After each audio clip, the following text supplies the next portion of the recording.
Okay, that brings us to the terrible F. Now this chord is quite tricky for beginners, especially because it requires you to play two notes with one finger, right? So what I mean by that.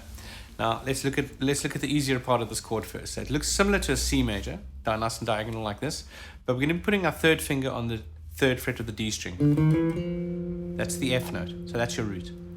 Then we're going to go up to the second fret of the G. This is your A note. And then your first finger will be on the first fret of the B string. That's a C. So here's your F major chord. Those three notes. But now, we don't want to play this open E at the top. That gives us a very different chord. And we will be getting into that when we look at chord construction in more detail. But for now, just try and get that F that's open at the top, this open E.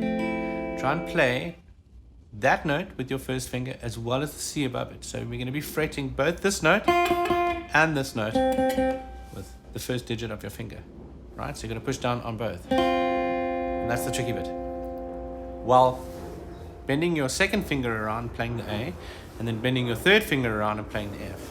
And then only playing those top three notes. Sorry, I got a bit of an aeroplane coming overhead here. Hope that's not too loud. Steer away from your low E.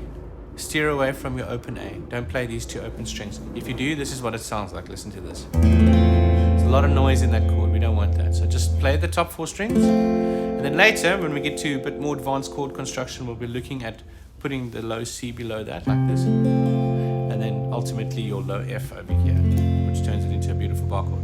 For now, just there's your F, there's your A, your C, and then double stop these two notes together with one finger like this. Right? F major. Cool.